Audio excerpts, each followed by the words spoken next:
properties of a parallelogram. A quadrilateral is a parallelogram when the opposite sides are parallel to each other and opposite pairs are equal to each other. That means in a parallelogram, if ABCD is a parallelogram, then AB is parallel to CD and AD is parallel to BC.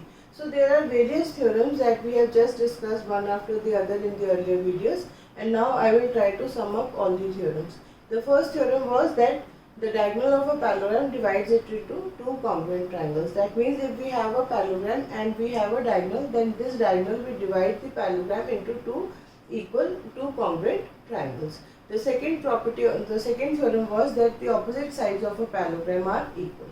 We have just discussed that the opposite sides are parallel to each other.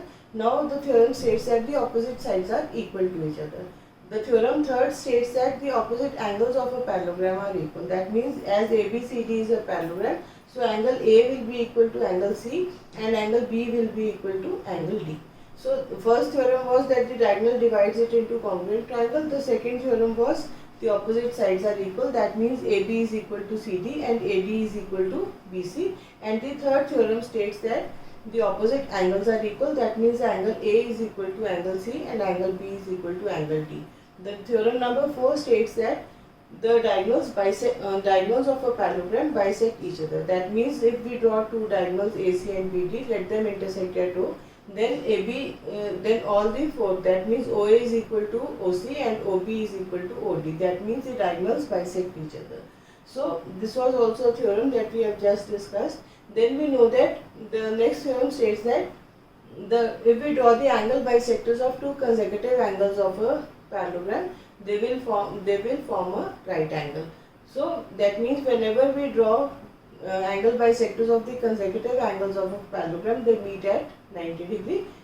Moreover, if we have a parallelogram and if we have a diagonal that divides one angle of the parallelogram, it also divides the other angle of the parallelogram, and such type of a parallelogram is a rhombus. And the last theorem states that if the angle bisectors of the various angles of the parallelogram are drawn, they meet and they form a rectangle and they form a quadrilateral, and that quadrilateral is a rectangle. So these are the various theorems that we have just discussed one after the other in the earlier video. So now these properties and the theorems can be used to solve the various questions in the case of a parallelogram or in the case of a quadrilateral.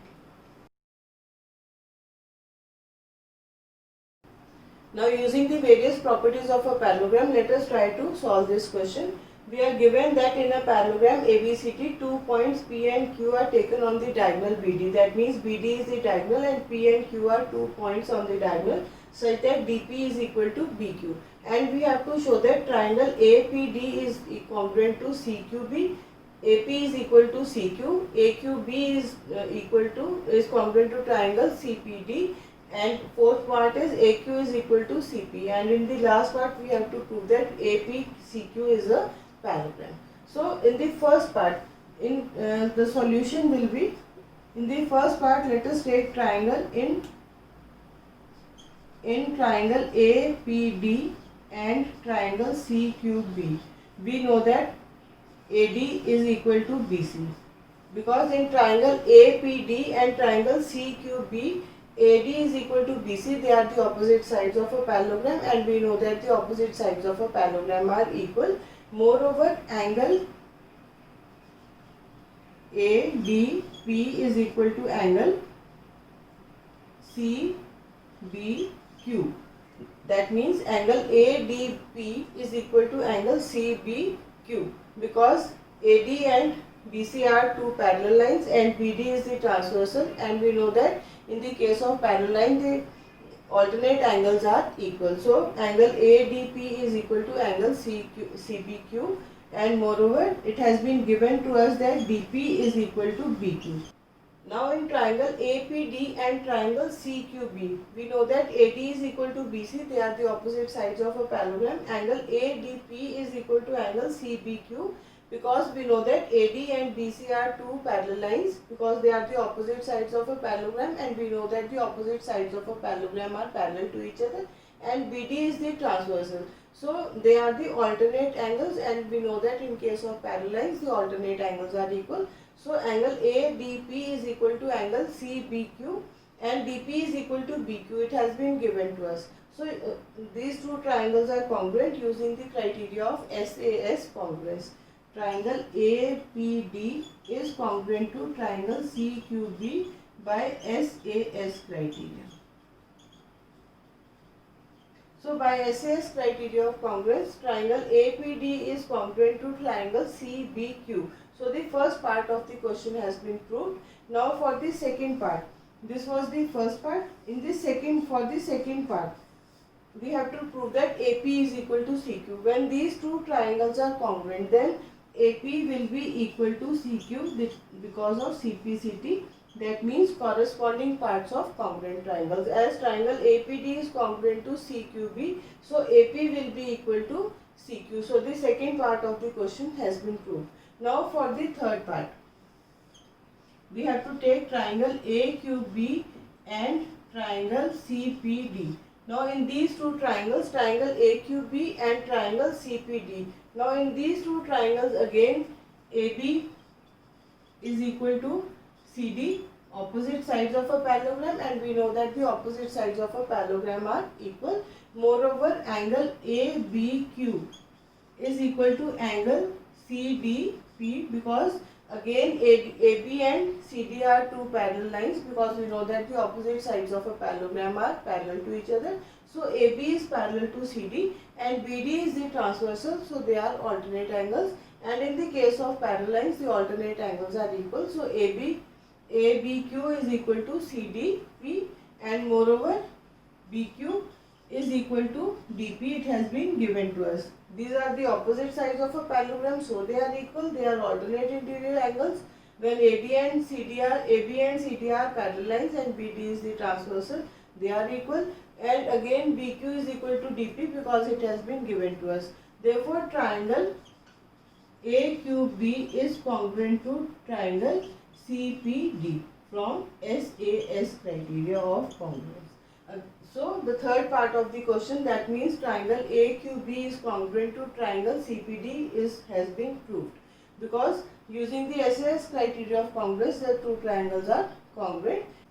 Now for the fourth part, we have to show that AQ is equal to CP. Now as we have shown that triangle AQB is congruent to triangle CPD, so from CPCT we can say that AQ is equal to CP from CPCT. That means corresponding parts of congruent triangle.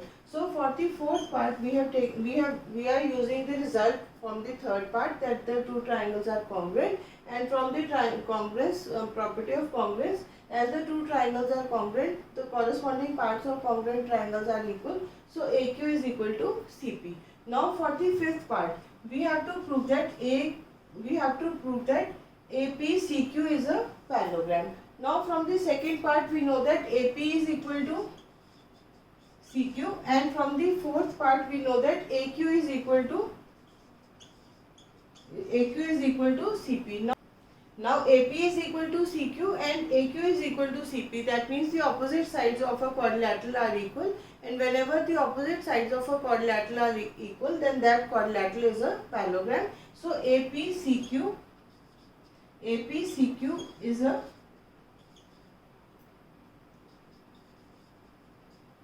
So this is how all the parts of the question has been proved in the using the various properties of a parallelogram. In the first part, that means APD is equal to CQB. In this part, we have taken the two triangles APD and CQB. We know that AD is equal to BC because the opposite sides of a parallelogram are equal. So that property has been used, and we know that angle ADP is equal to angle CBQ because AD and BC are parallel lines. Because in the parallelogram opposite sides are parallel to each other and BD is the transversal. So these two angles are alternate interior angles, and in the case of parallel lines we know that the alternate interior angles are equal. So these two angles are equal. Now DP is equal to BQ because it has been given to us that DP is equal to BQ. So using the criteria of SAS, that means side included angle and the side, the two triangles are congruent. So triangle APD is congruent to triangle CQB. So the first part was proved, and from the first part we have shown that AP is equal to CQ because the corresponding parts of congruent triangles are equal.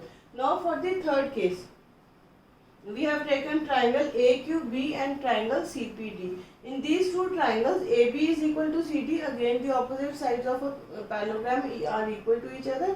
And angle ABQ is equal to angle CDP. Because again, they are the alternate interior angles. When AB and CD are the parallel lines and BD is the transversal. And in the case of parallel lines, the alternate angles are equal. And BQ is equal to DP because it has been given to us. Again, using the criteria of SAS congruence, triangle AQB is congruent to triangle CPD.